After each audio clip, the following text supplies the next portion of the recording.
बहुत बहुत स्वागत है सभी का पढ़ाई करो ऑनलाइन के इस लर्निंग प्लेटफॉर्म पर। आज की क्लास के माध्यम से हम बीए सेकेंड सेमेस्टर हिंदी के हम सेकेंड यूनिट पर हम चर्चा करेंगे। हिंदी का सेकेंड यूनिट जो कि हिंदी में आपको पढ़ना है सेकेंड सेमेस्टर में, कार्यालय हिंदी और कंप्यूटर। इसका मैंने फर्स्ट चैप्टर ऑलरेडी मैंने कवर कर दिया है। आज की क्लास के माध्यम से इसके जो है सेकेंड हम चैप्टर पर भी हम चर्चा करेंगे। आपका सेकेंड चैप्टर जो है इसमें केवल एक ही आपका क्वेश्चन महत्वपूर्ण है कि पारिभाषिक जो है शब्दावली किसे कहते हैं। यही क्वेश्चन केवल आपके एग्जाम में देखने को मिलेगा। यदि आपकी यूनिवर्सिटी में लिखित का पेपर होगा तब भी ये क्वेश्चन आपको तैयार करना है। यदि ऑब्जेक्टिव का कोई पेपर होगा तो भी मैं ऑब्जेक्टिव भी साथ में कराता चल रहा हूँ यूनिट बाई यूनिट, जिससे आपको किसी भी प्रकार की यदि आप बुक नहीं खरीदते हो या ना तो सीरीज आप खरीदते हो तब भी आप मेरे चैनल के माध्यम से आप जो है चैप्टर्स क्लासें भी ले सकते हैं या फिर बहुत सारे विश्वविद्यालय के मैं पेपर भी सॉल्व कराऊंगा। अब उसके माध्यम से भी आप जाकर जो है अपने एग्जाम में अच्छे नंबर प्राप्त कर सकते हो। सभी से तैयारी करके चलेगा। बहुत ही तीव्र गति से आज हम इसके सेकंड यूनिट पर हम चर्चा करेंगे। इसका जो सेकंड आपका यूनिट है इसमें आपको पढ़ना है कि जो है कार्यालय हिंदी में प्रयुक्त जो है पारिभाषिक शब्दावली ये जो है क्या है, इसके निर्माण व जो सिद्धांत के बारे में हम समझेंगे। जैसे कि कार्यालय हिंदी के बारे में आपके फर्स्ट चैप्टर मैंने आपको पहले ही पढ़ा दिया है कि कार्यालय हिंदी क्या होती है। कार्यालय हिंदी वह भाषा है जो सरकारी कामकाज और जो है न्यायालय के लिए स्वीकृत भाषा है, इसी को जो हम कार्यालय हिंदी कहते हैं। और जो है पारिभाषिक शब्दावली कैसे कहते हैं। पारिभाषिक शब्दावली की हम बात कर ले तो पारिभाषिक शब्दावली के बारे में समझेंगे। यहाँ से इसके जो है प्रकार क्या है, इसकी विशेषता क्या है, सब कुछ इसके बारे में समझेंगे। कार्यालय हिंदी में प्रयुक्त पारिभाषिक शब्दावली ये किससे कहते हैं पारिभाषिक शब्दावली। तो पारिभाषिक शब्दावली ये क्वेश्चन बहुत ही महत्वपूर्ण है। यदि आपके जो है लिखित टाइप के पेपर होगा तो ये क्वेश्चन बिल्कुल आपको देखने को मिलेगा। आपका सेकंड आपका जो चैप्टर है इसमें केवल एक ही क्वेश्चन महत्वपूर्ण है, वो भी है पारिभाषिक शब्दावली किसे कहते हैं। पारिभाषिक शब्दावली की हम बात कर ले तो प्रशासन ज्ञान विज्ञान की विभिन्न शाखाओं उप शाखाओं की अपनी अपनी जो है एक विशिष्ट जो है शब्दावली होती है, इसी को जो हम पारिभाषिक शब्दावली कहते हैं। अब इसकी ये परिभाषा तैयार कर सकते हैं। फिर दूसरी परिभाषा दी हुई है जो कि हमारे रघुवीर महोदय ने इसकी परिभाषा बहुत ही सुंदर दी हुई है, डॉक्टर रघुवीर जी। और वो ये कहते हैं डॉक्टर रघुवीर जी कि जिन शब्दों की सीमाएं बांध दी जाती हैं उनको हम पारिभाषिक शब्द कहते हैं। जैसे कि जो है डकैती जो शब्द है, डकैती शब्द के लिए जो है इसको इंग्लिश में जो है डकैती कहते हैं। तो इसको जो है इसकी जो है सीमा बांध दी गई, यानी डकैती किसे कहते हैं, जब 4 या 4 से अधिक व्यक्ति डाका डालने लगेंगे तो उसे हम डकैती कहते हैं। यानी जो है जिन शब्दों की सीमाएं बांध दी जाती हैं उसी को हम डकैती शब्द कहते हैं। जैसे कि अहिंसा शब्द दिया हुआ है तो इनकी सीमाएं बांधी हुई हैं, इनका एक विशिष्ट इसका एक अर्थ है। ये जो है दूसरे शब्दों में प्रयोग नहीं हो सकते हैं, अपना इनका जो है विशिष्ट एक अर्थ होता है, अपने ही अर्थों में जो प्रयोग होते हैं, जिसको हम स्पेशल जो है वर्ड भी हम कहते हैं।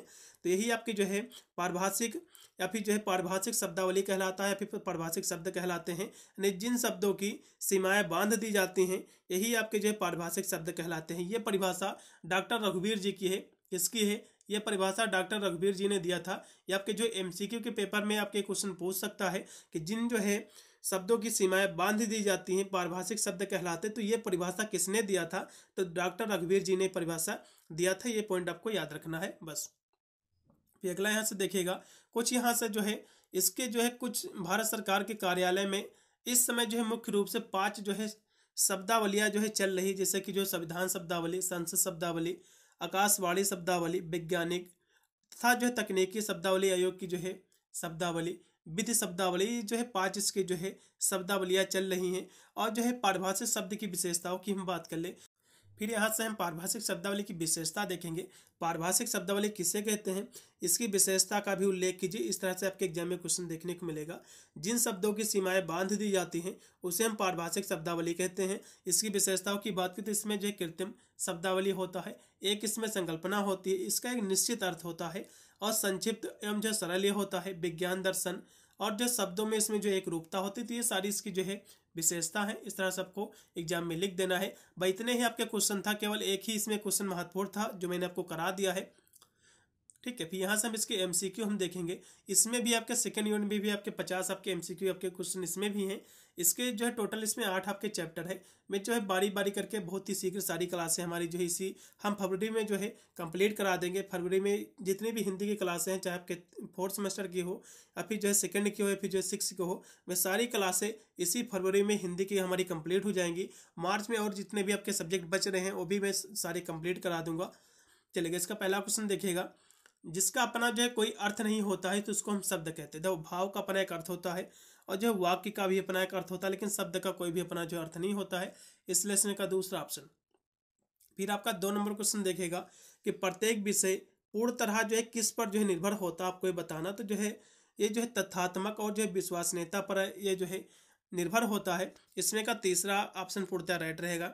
फिर आपका 3 नंबर क्वेश्चन देखिएगा कि पारिभाषिक शब्दों के निर्माण के पीछे प्रथम उद्देश्य क्या है, आपको ये बताना है। इसका जो प्रथम उद्देश्य है वो है एक रूपता है। क्या है? एक रूपता। इसमें का राइट होगा आपका दूसरा ऑप्शन है। फिर आपका 4 नंबर क्वेश्चन देखिएगा, किसी भाषा में आमतौर पर कितने प्रकार के शब्द जो है पाए जाते हैं। किसी भाषा में कितने प्रकार के शब्द पाए जाते हैं? तो 3 प्रकार के पाए जाते हैं। इसमें का राइट होगा आपका दूसरा विकल्प रहेगा। फिर 5 नंबर क्वेश्चन है, हमेशा जो है सामान्य अर्थ रखने वाले शब्द कहलाते हैं। हमेशा सामान्य अर्थ रखने वाले शब्द क्या कहलाते हैं? तो उसको हम बोलचाल के जो है शब्द कहते हैं। बोलचाल वाले आपके जो है वर्ड होते हैं। ठीक है, चलिएगा अगला क्वेश्चन भी। फिर आपका है 6 नंबर क्वेश्चन है, किसी विषय विशेष में विशेष अर्थ ग्रहण करने वाले शब्द को हम पारिभाषिक शब्द कहते हैं। इसका विशेष एक अर्थ होता है, स्पेसिफिक आपका अर्थ होता है। मैंने आपको पहले ही बताया, जिन शब्दों की सीमाएं बांध दी जाती हैं पारिभाषिक शब्द आपके कहलाते हैं। जैसे कि अहिंसा हो गया, डकैती शब्द हो गया, तो इनकी सीमाएं बांध दी गई हैं। ये आपके एक विशेष स्पेसिफिक आपके वर्ड होते हैं, तो ये पारिभाषिक शब्द कहलाते हैं। इसमें का राइट होगा दूसरा ऑप्शन। फिर आपका है पारिभाषिक शब्द होते हैं तो ये जो है विशुद्ध जो तकनीकी के होते हैं। इसमें का जो राइट हो जाएगा, इसमें का तीसरा ऑप्शन होगा। फिर आपका है 8 नंबर क्वेश्चन है कि जिन शब्दों का जो है अर्थ किसी भी संदर्भ अथवा प्रयोग में नहीं बदलता है तो उन्हें जो है क्या कहते हैं? तो उनको हम कहते हैं पारिभाषिक शब्द कहते हैं। यानी जो है जिसका अर्थ जो है नहीं बदलता है, ये जो है जो आपका पारिभाषिक शब्द होता है इनका अर्थ कभी भी नहीं बदलता है। इनका अर्थ जो वही रहेगा और वही शब्द प्रयोग होता है इनके लिए। तो ये आपके जो है पारिभाषिक शब्द कहलाते हैं। इसमें का राइट होगा आपका दूसरा ऑप्शन। फिर आपका है 9 नंबर क्वेश्चन है, पारिभाषिक शब्दों के निर्माण के लिए कितने स्रोतों पर जो है निर्भर रहना पड़ता है? तो एक से अधिक जो है स्रोतों पर, चौथा विकल्प सही है। फिर 10 नंबर क्वेश्चन देखिएगा, पारिभाषिक शब्द निर्माण के लिए प्रथम जो है स्रोत के रूप में किस भाषा के शब्द के लिए जो है लिए जाते हैं? तो इसके निर्माण के लिए जो शब्द लिए जाते हैं अंग्रेजी वर्ड के। इसमें का जो राइट होगा आपका हो जाएगा दूसरा ऑप्शन। फिर आपका है 11 नंबर क्वेश्चन देखिएगा कि जो है सभी भारतीय भाषाओं में अपना जो है आकार प्रकार किस भाषा से जो है ग्रहण किया गया है, आपको ये बताना है। यानी सभी जो है भारतीय भाषाओं ने अपना आकार प्रकार किस भाषा से ग्रहण किया? तो भैया संस्कृत से ग्रहण किया है। संस्कृत ही जो है मेन लैंग्वेज थी। अगला देखिएगा जो कि है आपका 12 नंबर क्वेश्चन है, अंग्रेजी शब्दों के आधार पर तैयार किया जाने वाला शब्द जो है कि एक क्या कहलाता है, आपको बताना है। तो उसको हम संकर शब्द कहते हैं। इसमें का राइट होगा आपका दूसरा ऑप्शन। फिर आपका है 13 नंबर क्वेश्चन है कि शेयर धारक जो है किस कोड का शब्द है, आपको बताना है। तो शेयर धारक जो है ये संकर कोड का शब्द है। इसमें का राइट होगा आपका दूसरा ऑप्शन। फिर आपका 14 नंबर क्वेश्चन है कि पारिभाषिक शब्दावली निर्माण में कौन कौन सी बात जो है सर्वाधिक महत्वपूर्ण होती है, आपको ये बताना है। इसमें जो है अर्थ की प्रमाणिकता जो है महत्वपूर्ण होती है। इसमें का राइट हो जाएगा आपका दूसरा ऑप्शन। फिर 15 नंबर क्वेश्चन देखिएगा, हिंदी के राजभाषा घोषित होने से पूर्व हिंदी प्रदेशों में पहले कौन सी जो है राजभाषा थी, आपको बताना है। तो पहले जो भाषा थी उर्दू थी। कौन थी? उर्दू थी। इसका राइट होगा आपका पहला ऑप्शन। फिर आपका है 16 नंबर क्वेश्चन की राजभाषा उर्दू में जो है किस भाषा के जो है अधिक जो है शब्द अधिक थे, आपको बताना। तो इसमें जो है फारसी, अरबी, तुर्की ये सभी शब्द थे। इसमें का राइट होगा आपका चौथा ऑप्शन, उपरोक्त के सभी। फिर 17 नंबर क्वेश्चन है कि भारत की जो है सभी भाषाओं में किस भाषा के शब्द जो है सर्वाधिक जो है प्रचलित, आपको बताना है। तो संस्कृत भाषा के शब्द जो है ज़्यादा प्रचलित है। फिर आपका 18 नंबर क्वेश्चन है कि जो है वर्तमान कार्यालय हिंदी में किस भाषा के शब्द जो है प्रयुक्त हो रहे हैं। इसमें जो है उर्दू, हिंदी, अंग्रेजी ये सभी के हो रहे हैं। इसलिए इसमें क्या लगाइएगा, चौथा ऑप्शन सही रहेगा। कार्यालय हिंदी की जो है भाषा शैली और अभिव्यक्तियाँ जो प्रायः होती हैं तो जो पूर्व निर्धारित होती हैं, पहले से ही निर्धारित होती हैं। तीसरा ऑप्शन। फिर 20 नंबर क्वेश्चन की कार्यालय वाक्य रचना में सदैव जो प्रधानता रहती है। तो इसमें जो है कर्मवाच्य की प्रधानता रहती है। किसकी? कर्मवाच्य की रहती है। इसका पहला ऑप्शन। फिर आपका 21 नंबर क्वेश्चन है कि शब्दों का प्रयोग किसके अनुरूप जो है करना पड़ता है। तो इसकी जो अनुरूप करना पड़ता है विषय की जो गंभीरता पर भी और जो है विरादता और जरूरत सभी पर जो है करना पड़ता है। इसलिए इसमें का राइट होगा चौथा, उपरोक्त के सभी। फिर 22 नंबर क्वेश्चन की भाषा जो है किन शब्दों की एक जो है व्यवस्थित इकाई है, आपको बताना। तो भाषा जो है सार्थक शब्दों की इकाई है। किसकी है? सार्थक शब्दों की। इसका पहला ऑप्शन पूर्णतः राइट होगा। फिर आपका 23 नंबर क्वेश्चन है कि विषय वस्तु तथा जो है भाषा की अभिव्यक्ति संभव होती है। तो ये जो है सार्थक जो है प्रयुक्ति पर होती है, संभव। इसका पहला ऑप्शन राइट है। फिर आपका 24 नंबर क्वेश्चन है कि प्रयुक्त के आधार पर शब्द के जो है भेद में शामिल है, तो इसके भेद में बहुप्रयुक्त शब्द, अल्प प्रयुक्त शब्द और जो है अप्रयुक्त शब्द, ये सभी शामिल। इसमें का राइट होगा आपका चौथा ऑप्शन उपरोक्त के सभी।